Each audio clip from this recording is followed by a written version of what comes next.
बातें करते हम खेतों की और उसके रखवाली की, बाग बगीचा फल फूलों फसलों की हरियाली की। हम बीजों की बातें करते उत्तम जल संसाधन की, हम तकनीकी बातें करते फसलों के उत्पादन की। हर किसान का सपना सच हो जीवन सुखद बनाने को, गाँव-गाँव के हर आंगन का प्यारा सा ये दर्शन। कृषि दर्शन कृषि दर्शन कृषि दर्शन कृषि दर्शन कृषि दर्शन कृषि दर्शन कृषि दर्शन कृषि दर्शन। नमस्कार, स्वागत है आपका हमारे कृषि दर्शन कार्यक्रम में। मैं हूं नीतू कुमारी। हर रोज़ की तरह आज भी हम सबसे पहले देखेंगे कृषि समाचार और साथ ही जानेंगे मौसम का हाल।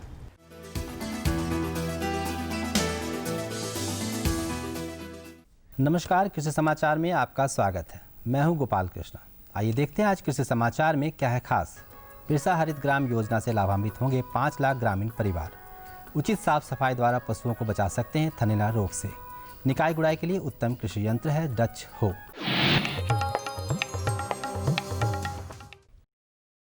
देश में लॉकडाउन के चलते अपने राज्य वापस आए कृषकों और मजदूरों के साथ ही राज्य के ग्रामीणों को रोजगार मुहैया कराने के दृष्टिकोण से राज्य सरकार ने कई नई योजनाएं आरंभ की है, जिनमें से एक है बिरसा हरित ग्राम योजना।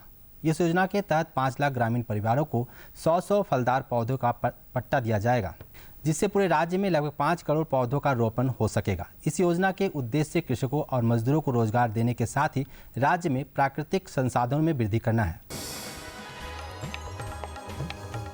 दुधारू पशुओं के थन में एक प्रकार का रोग लगता है, जिसे थनैला रोग कहा जाता है। थनैला रोग में थन में सूजन होना, दूध निकलने का रास्ता पतला होना, दूध में मवाद आना या दूध फटा हुआ आना इत्यादि इस बीमारी के लक्षण हैं। थनैला रोग के लग जाने की स्थिति में पशु की मौत तो नहीं होती, लेकिन वह अनुपयोगी हो जाता है, जिससे पशुपालकों को बहुत नुकसान होता है। साफ सफाई इत्यादि कुछ बातों का ख्याल रखकर थनैला रोग से बचा जा सकता है। बेहतर फसल उत्पादन के लिए खेत की प्रकृति के अनुसार बीजों का चयन करना अच्छा होता है। हमारे कृषि विशेषज्ञों की राय में मध्य भूमि में यदि किसान धान लगा रहे हैं तो उनके लिए धान की IR 64 किस्म बेहतर साबित होंगे। पशुओं में एक बीमारी लगती है कृमि की। पशुओं में कृमि हो जाने की स्थिति में कमजोरी, अरुचि, दस्त के अलावे उत्पादन में कमी आना इत्यादि समस्याएं आती है। उचित समय पर कृमि का इलाज नहीं होने से पशुओं की जान तक जा सकती है। कृमि के लक्षण होने की स्थिति में अल्बेंडाजोल नामक दवा लेना लाभकारी होता है। साथ ही पशु चिकित्सक से सलाह भी लें। डिवर्मिंग देखिए, जो बकरी चरने वाले जानवर है, तो जो भी चरने वाले हमारे पशु हैं उनके पेट के अंदर में कृमि होने की बहुत ज़्यादा संभावना होती है। ऐसी स्थिति में बकरियों को हर 2 महीने के अंतराल पर आपको कृमिनाशक दवा यानी कि एल्बेंडाजोल भी मिलता है, या फिर इस तरह की दवा आप एक गोली बड़े वाले बकरी को, और जो बच्चे हैं जो चिंगना जिसको कहते हैं, तो उसे आप आधा गोली अवश्य दे दें। और ये 2 महीने के अंतराल पर अगर देंगे तो जितने भी कृमि उसके पेट में 2 महीने के अंदर होगा वो निकल जाएंगे।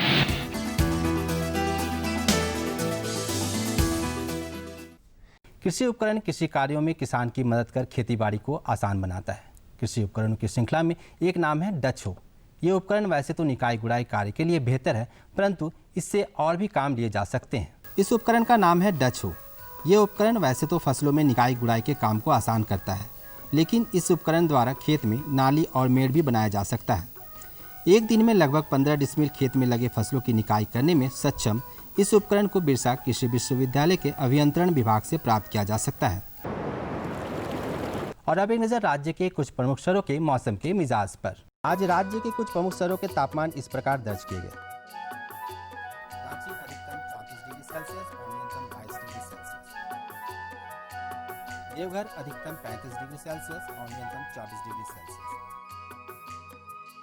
जमशेदपुर अधिकतम 38 डिग्री सेल्सियस और न्यूनतम 25 डिग्री सेल्सियस।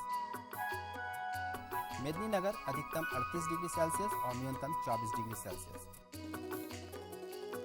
धनबाद अधिकतम 36 डिग्री सेल्सियस और न्यूनतम 24 डिग्री सेल्सियस। कृषि समाचार में आज इतना ही। कोरोना गाइडलाइन का पालन करें, संक्रमण से बचें।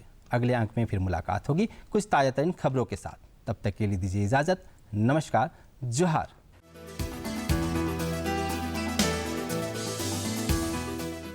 किसान भाइयों, अभी आपने देखा कृषि समाचार, जिसमें आपने जाना कि कैसे हमारे किसान भाई बहन अपने खेतों में मेहनत करके अपनी खेती को आगे बढ़ा रहे हैं।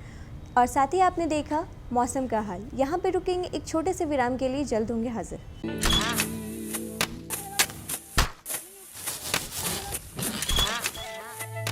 भारत एक कृषि प्रधान देश है।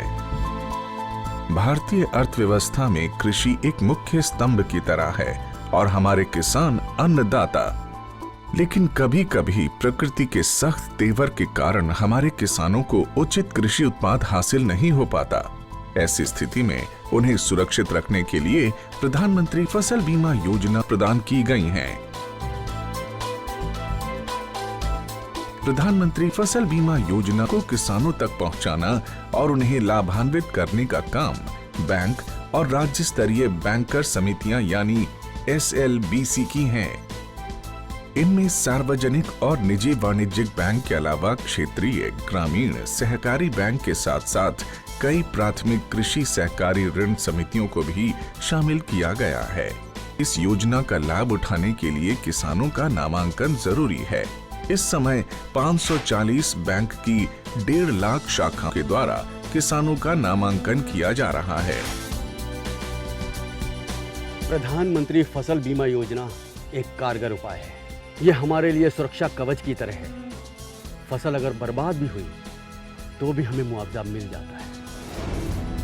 जमीनी स्तर पर की गई समीक्षा और अध्ययन के आधार पर कृषि मंत्रालय भारत सरकार की योजना प्रधानमंत्री फसल बीमा योजना में कई बदलाव किए गए हैं। इस बदलाव के कारण किसानों की समस्याओं का निदान कर उन्हें और सशक्त बनाया जा सकेगा। इसके अलावा SLBC और बैंकों के कार्यों और भूमिकाओं को और अधिक विस्तृत किया गया है।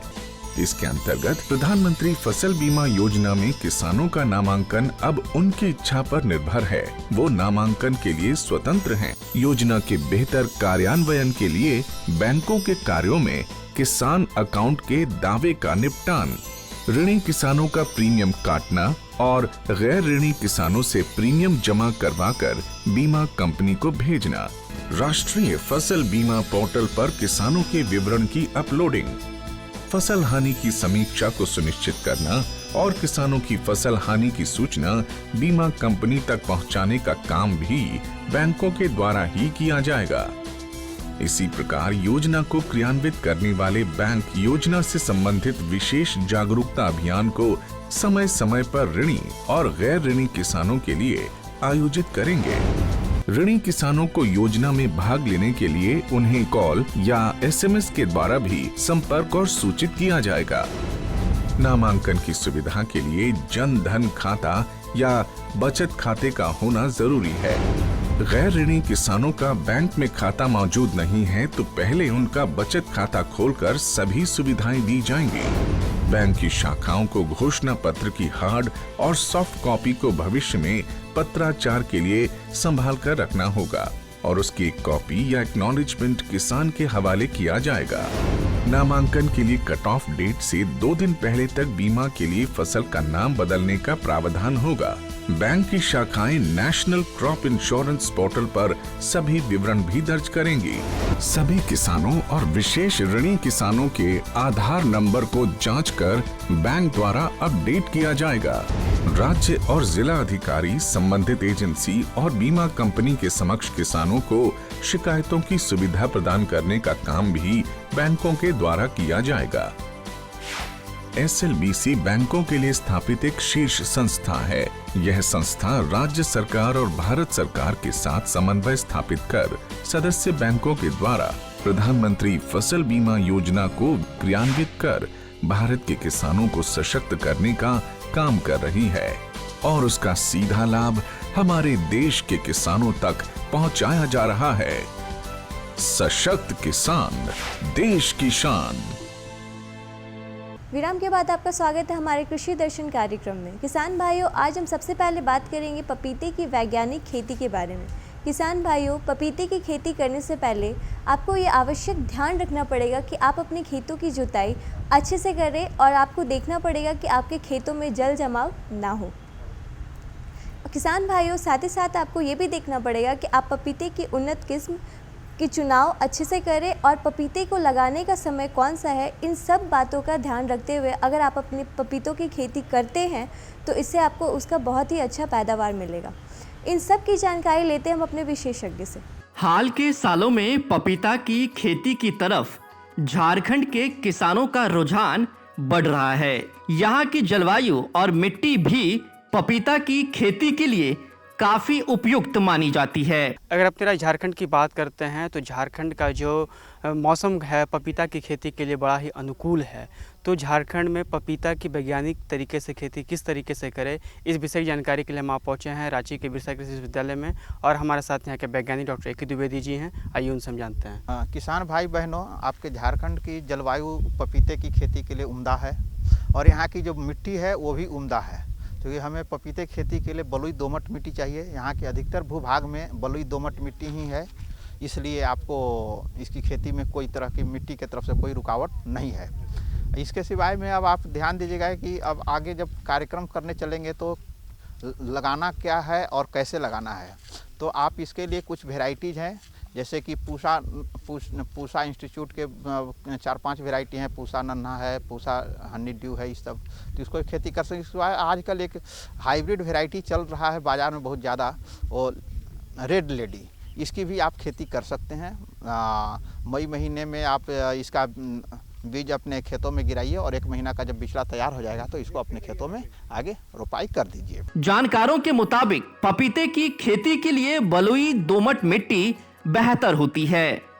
बीज लगाने से पहले भूमि की ठीक प्रकार से गहरी जुताई के साथ खरपतवार का निस्तारण करना आवश्यक माना गया है। किसान भाई बहनों, ये ध्यान दो कि अपने खेत में कोई भी पौधा जब लगाते हैं तो उसको गड्ढा तैयार करके लगाते हैं। गड्ढा करने के पहले खेत की जुताई एक बार कर दिए, ताकि जो भी खरपतवार हो आपके खेत के वो सारे नष्ट हो जाए, क्योंकि खरपतवार बहुत सारे रोग और कीट पलते हैं जो कि आपके आने वाले जो फसल लगाते हैं उसको प्रभावित करते हैं। तो इसलिए आप खेत की अच्छी तरह से जुताई कर दीजिए और अब इस जुताई किए हुए खेत में आप 1.8 मीटर की दूरी पर दोनों साइड से, मैंने पौधा से पौधा भी और पंक्ति से पंक्ति भी, दोनों तरफ से दूरी आप एक 1.8 मीटर दूरी मेंटेन करते हुए 60 सेंटीमीटर लंबा, 60 सेंटीमीटर चौड़ा और 60 सेंटीमीटर गहरा गड्ढा खोदिए। गड्ढे में आधी गहराई की मिट्टी एक तरफ रखिए, आधे गहराई की मिट्टी दूसरे तरफ रखिए और जब भरने लगिएगा तब ऊपर वाली मिट्टी नीचे जाएगी, नीचे वाली मिट्टी ऊपर आएगी। इसमें जो आप खाद डालेगा, खाद का दो तिहाई हिस्सा ऊपर वाले मिट्टी मिलाइए ताकि वो ज़्यादा खाद आपके नीचे ज़मीन में जाए और ऊपर वाला हो उसमें 1/3 खाद डालिए और उसको भराव कर दिए। भराव करते समय मिट्टी को थोड़ा सतह से ऊपर रखिए और फिर पानी से सिंचाई कर दिए ताकि वो मिट्टी फिर बैठ जाए, ताकि करने तो क्या होगा, बरसात के जब बारिश होगी तो ये वहाँ पर गड्ढा में मिट्टी नीचे बैठ करके वहाँ पर एक गड्ढा नुमा आकार बनाएगा जिसमें कि जल जमा होगा। जल जमाव से पपीते की खेती बहुत प्रभावित होती है, तो इसके लिए अवॉइड कीजिए। पौधे से पौधे और पंक्ति से पंक्ति के बीच की दूरी का ख्याल रखना जरूरी होता है। वहीं जिस खेत में पानी भरा हो उस खेत में पपीता नहीं लगाना चाहिए। गड्ढे जब भराई करने लगेंगे उस समय आप प्रति गड्ढा 1.5 से 2 टोकरी सड़े गोबर की खाद FYM डालें। इसके अलावे में आप उसमें 1.5 किलोग्राम DAP डालिए और 500 ग्राम म्यूरेट ऑफ पोटाश डालिए। और इसके सिवाय में आप रोग वगैरह कुछ मिट्टी जनित न लगे उसके लिए आप ट्राइकोडर्मा नाम का एक फफूंदनाशी जैविक दवा आती है, उसको आप प्रति गड्ढा 50 ग्राम आप मिला करके और एक मिश्रण तैयार कीजिए और इसी का 2/3 ऊपर वाले में 1/3, जैसा कि पहले बताया हूँ, 1/3 नीचे वाले भर करके जैसा बताया उस तरह से आप मिट्टी भराई कर दीजिए। अब जब पौधा लगाना होगा तो भराई करने के पानी पटाते हैं 1 सप्ताह के बाद। आप जब पानी से बैठ जाए 1 सप्ताह मिट्टी, तब आप इसमें छोटा सा गड्ढा बना करके और पौधे की रोपाई कीजिए। रोपाई करते समय पौधा को एक काम कीजिएगा कि आप इसी ट्राइकोडर्मा का घोल बना करके प्रति लीटर 2 ग्राम ट्राइकोडर्मा, 2 से 5 ग्राम, ज़्यादा न कम, 2 से 5 ग्राम का बीज का रखिए और घोल बना करके उसमें पौधे के जड़ वाले हिस्से को डालिए, उपचारित करके तब पौधे की रोपाई अपने खेतों में कीजिए। पपीते के पौधों को कीटों से कम नुकसान पहुंचता है, फिर भी कुछ कीड़े लगते हैं। साथ ही कई प्रकार के रोग भी लग जाते हैं, जिस वजह से पौधों में सड़ने गलने की समस्या आ जाती है। ऐसे में कैसे कीटनाशक का प्रयोग और रोग नियंत्रण करें, इस बारे में डॉक्टर द्विवेदी विस्तार से बता रहे हैं। किसान भाइयों, एक तो पौधा में होता है कि जहाँ पौधा और मिट्टी का जुड़ाव होता है वहाँ पर पौधा गलता है। खास करके जब नया नया पौधा आप लगाते हैं या नर्सरी में पौधा तैयार करते हैं वो होता है, तो उसके लिए आप वहाँ पर उसे ट्राइकोडर्मा के घोल तैयार करके 1 लीटर पानी में 5 ग्राम घोल तैयार करके उससे पूरे पौधे को आप नहवा दें। दूसरा चीज़, अगर बड़ा पौधा में भी इस तरह का समस्या आ रहा हो तो बड़े पौधे को एक बोर्डियोक्स मिक्सचर नाम की दवा होती है। बोर्डियोक्स मिक्सचर क्या है? तो ये चूना, तूतिया और पानी का संयोग से बनाया हुआ विभिन्न रेशियो में मिश्रण होता है। आप अपने हिसाब से बनाएंगे। तो यहाँ पर जो आपको यूज करना है वो 2-2-5 माने 2 हिस्सा चूना, 2 हिस्सा तूतिया और 5 हिस्सा पानी का मिश्रण बनाकर के एक लेप तैयार हो जाएगा। इस लेप से पूरे पौधे को आप पुताई कर दीजिए। ये बोर्डियोक्स मिक्सचर हो, इससे आपके पौधे में जो है वो ये गलन वाला जो समस्या है वो कभी भी नहीं होगा। इस तरह से आप अपने पौधे को बचा सकते हैं धड़ गलन से। इसके सिवाय पपीते में विषाणु जनित बीमारियां होती हैं, जिसमें देखिएगा कि पत्ता एकदम पतला हो जाता है। तो उसके लिए है कि आप अपने पौधे पर विषाणु के कोई दवाई नहीं होती है तो उसके वो लेकिन खुद एक जगह दूसरी जगह नहीं जाता है, तो उसकी रोकथाम के लिए आप कोई भी कीट मारने वाली दवा का व्यवस्था अपने पास रखें, उसका छिड़काव पूरे पौधे पर करें ताकि रोग आए भी नहीं और यहाँ से दूसरी जगह रोग आ भी गया तो दूसरी जगह न फैले। पपीते के पेड़ नर और मादा के रूप में अलग अलग होते हैं, लेकिन कभी कभी एक ही पेड़ में दोनों तरह के फूल खिलते हैं। वहीं अलग अलग किस्मों के अनुसार इनके स्वाद में थोड़ी बहुत भिन्नता हो सकती है। पपीता जो है सो क्रॉस प्लांटेड फसल है, तो इसके लिए आप जब पौधा तैयार करते हैं तो उसमें मेल और फीमेल 2 तरह के पौधे आते हैं कुछ वैरायटी में, और कुछ में है कि तो उभयलिंगी होते हैं तो उसमें यह समस्या जो उभयलिंगी नहीं है उसमें यह समस्या आती है। तो वहाँ पर के लिए आपको एक थंब रूल है, 100% गारंटी नहीं लेकिन 90% गारंटी है कि आप यदि इसका पालन करेंगे तो आपको उसमें फल वाले पौधे ज़्यादा मिलेंगे। देखो, मादा हमेशा पुरुष से प्रकृति में थोड़ा जो है सो उसका देखिएगा चेहरा मोरा थोड़ा डाउन रहता है, ठीक है ना। तो इसलिए आप पौधे का जो सिलेक्शन करते हैं वहाँ पर बहुत ज़्यादा स्टाउट, बहुत ज़्यादा लंबा चौड़ा एकदम सुंदर देखने वाला पौधा का चुनाव न करें रोपने के लिए उसके लिए। लेकिन अब एकदम रोग ग्रसित भी पौधा नहीं चुनना है। इस तरह से आप पौधे का चुनाव करके लगाएंगे तो आपको ज़्यादा जो स्त्रीलिंग वाले पौधे मिलेंगे और उससे आपको फल मिलेगा। तो किसान भाई, आपने देखा किस तरीके से पपीते की वैज्ञानिक खेती करने हैं। लगाने के पहले भी जो उपचार करना है, उसे 60 सेंटीमीटर गड्ढा करना है और नीचे की मिट्टी को ऊपर रखना है और ऊपर की मिट्टी को नीचे रखना है। इस तरीके से अगर आप खेती करते हैं तो पपीता की खेती में काफ़ी आपको आमदनी होगा और इससे आपको अधिक फ़ायदा होगा। डॉक्टर साहब ने जो बातें बताया निश्चित तौर पर उसका अपने खेतों में उपयोग करेंगे तो आपको इससे फ़ायदा होगा। सर, आपका बहुत बहुत धन्यवाद। आप हमारे किसान भाई की नमस्कार किसान भाई बहनों। किसान भाइयों, अभी हम बात करेंगे अरहर की देखरेख अथवा प्रबंधन के बारे में। किसान भाइयों, अभी आपने अपने खेतों में अरहर की खेती की होगी, तो इस समय ज़रूरी है कि आप अपने पौधों का देखरेख अच्छे से करें। तो इसकी देखरेख कैसे करें अथवा इसमें कौन कौन सी चीज़ों की ज़रूरत है, इन सब की जानकारी लेते हैं हम अपने विशेषज्ञ से। दर्शकों नमस्कार, कार्यक्रम कृषि दर्शन में आप सभी का स्वागत है। आज हम हैं कृषि विज्ञान केंद्र दिव्यायन में और हम जानेंगे कि अरहर की देखभाल और उसका प्रबंधन कैसे करें। और इस जानकारी देने के लिए हमारे साथ मौजूद है फसल वैज्ञानिक डॉक्टर मनोज कुमार सिंह जी। सर, हमारे इस कार्यक्रम में आपका स्वागत है। नमस्कार। जो किसान भाई अरहर की खेती कर रहे हैं, लगाए हुए हैं, उसकी देखभाल और उसका प्रबंधन वो किस तरह से करें? देखिए किसान भाई, झारखंड में जो हम अरहर लगाते हैं लगभग 1,90,000 हेक्टेयर क्षेत्र में हमारा अरहर लगता है। और ये हमारा जो एरिया है बहुत ही व्यापक है, क्योंकि और जो प्रदेश हैं उनकी अपेक्षा हमारे यहाँ जो अरहर लगता है उसमें बीमारियाँ लगने की संभावना कम रहता है, क्योंकि यहाँ ऊंची ज़मीन है। ये चीज़ लाभ हमको मिलता है। और हमारे क्षेत्र में जो अरहर लग रहे हैं इसमें विशेषकर सावधानी रखना चाहिए, अच्छी वैरायटी रहे जिसमें उन्नत प्रभेद में जो लंबे अवधि की रहती है, जैसे नरेंद्र अरहर 1, नरेंद्र अरहर 2, बहार, या जो है IPL 203, पूसा 9, मालवी 13, मालवी 6, मालवी 3 ये भी लगती है। और जैसे TJT 501, BJG 2, ये लंबे अवधि की रहती हैं। और मध्यम अवधि की जो अरहर है कोयम्बटूर 5, कोयम्बटूर 6 और ये बामन, आशा, ये सब वेराइटियाँ जो है मध्यम अवधि की रहती हैं। तो लगाने का जो समय रहता है जून से जुलाई है, लेकिन किसान भाई चाहें तो लेट में भी अरहर को लगा सकते हैं। जो मध्यम अवधि की है, जैसे आप जो है कोयम्बटूर 5, कोयम्बटूर 6, LRG 30, बामन, आशा, ये सब वेराइटियाँ जो है आप चाहें तो सितंबर से लेकर के अक्टूबर के फर्स्ट वीक तक भी अरहर आजकल लगाने का प्रचलन चालू हो गया है। तो बीज इसमें जो रखा जाता है लगभग 18 से लेकर के 20 किलोग्राम प्रति हेक्टेयर बीज दिया जाता है। और अगर हम जो है लेट में अरहर लगाते हैं तो वहाँ पर हमें बीज की मात्रा को बढ़ा देना पड़ता है, 40 से लेकर के 45 किलो प्रति हेक्टेयर की दर दिया जाता है। तो विशेषकर इसमें वैरायटी का चुनाव बहुत ज़रूरी होता है। दूसरा होता है इसका स्पेसिंग। तो जब लंबे अवधि की है तो उसका स्पेसिंग ज़्यादा रहेगा, जैसे 90 से लेकर 90 सेंटीमीटर लाइन से लाइन, पौधा से पौधा 20 सेंटीमीटर।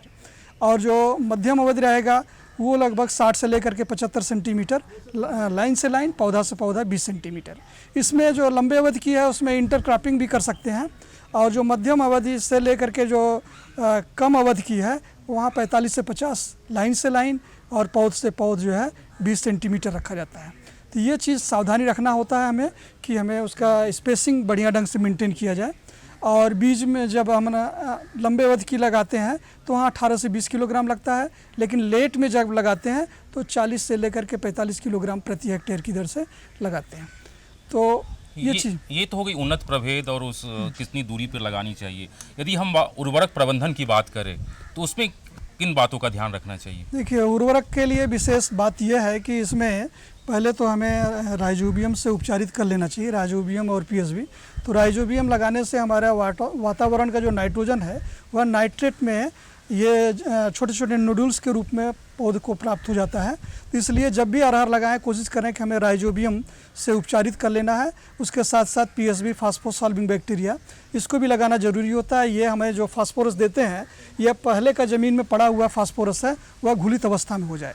तो फर्टिलाइज़र जो दे रहे हैं इसमें जो 25 kilogram nitrogen, 50 kilogram phosphorus, 20 kilogram ये 25 किलोग्राम पोटास और 20 किलोग्राम सल्फर की दर से देते हैं। तो इसका एक देने का ये भी प्रचलन है कि यूरिया 12 किलोग्राम, DAP 112 किलोग्राम और MOP 40 किलोग्राम। लेकिन इसमें सल्फर नहीं मिल पाता है, इसलिए किसान भाई को सलाह दी जाती है कि जब भी अरहर लगाएं तो उसमें यूरिया दें 65 किलोग्राम, DAP की जगह आप SSP लगाइए।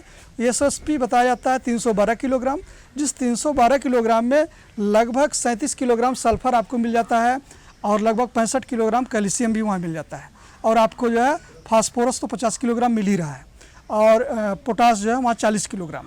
तो इस दर से आप SSP वाला सिस्टम पे जाएंगे तो यूरिया 65 किलोग्राम, SSP जो है 312 किलोग्राम और पोटास 40 किलोग्राम इस दर से लगाते हैं।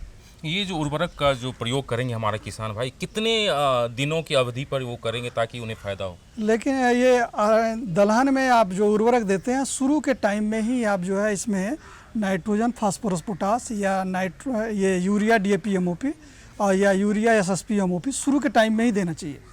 इसके बाद हम यदि बात करें सिंचाई प्रबंधन की बात, तो सिंचाई पर किस तरह से ध्यान रखना चाहिए हमारे किसान भाइयों को? अरहर में सिंचाई 2 टाइम बहुत ज़रूरी होता है।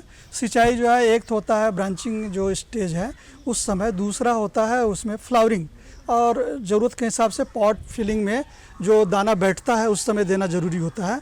तो इस 3 टाइम में सिंचाई देने की कोशिश करना चाहिए। तो अभी ये भी ध्यान रखना चाहिए कि हमें खरपतवार को भी उसमें नियंत्रित करना होता है। खरपतवार ज़्यादा होने से हमारा पानी को ज़मीन से उड़ा देते हैं और वहाँ के पोषक तत्व को एग्जॉस्ट कर लेते हैं। तो खरपतवार निकालने के लिए 2 बार करते हैं, एक 25 से लेकर के 30 दिन पे, बोने के 25 से 30 दिन पे, दूसरा 40 से 45 दिन पे। अगर आपके पास खरपतवार निकालने के लिए कोई मैनुअल नहीं है तो ऐसी स्थिति में आप पेंडीमेथिलीन आप बुआई के 4 दिन के अंदर में ही आप इसको 5 ml प्रति लीटर पानी में घोल बना करके छिड़काव करेंगे।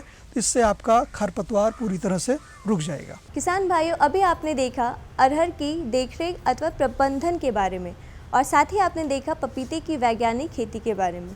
किसान भाइयों, आशा करती हूँ कि आज का कार्यक्रम आपको बेहद पसंद आया होगा अगर आपको किसी भी तरीके की जानकारी हम तक पहुंचानी हो अथवा किसी भी तरीके की जानकारी हमसे लेनी हो तो आप हमारे इस पते पर संपर्क कर सकते हैं। हमारा पता है कार्यक्रम कृषि दर्शन कृषि प्रकोष्ठ द्वारा केंद्र निदेशक दूरदर्शन केंद्र रातू रोड रांची। पिन संख्या है 834001। किसान भाइयों, एक बात और आपको बता दूं, अगर किसी भी कारणवश आपसे हमारा कार्यक्रम छूट जाता है तो आप हमारा कार्यक्रम सोशल मीडिया पे भी देख सकते हैं, जैसे यूट्यूब, ट्विटर, फेसबुक। अब दीजिए मुझे इजाज़त। नमस्कार। हम बीजों की बातें करते उत्तम जल संसाधन की, हम तकनीकी बातें करते फसलों के उत्पादन की। हर किसान का सपना सच हो जीवन सुखद बनाने को, गाँव-गाँव के हर आंगन का प्यारा सा ये दर्शन। कृषि दर्शन कृषि दर्शन कृषि दर्शन कृषि दर्शन कृषि दर्शन कृषि दर्शन कृषि दर्शन कृषि दर्शन।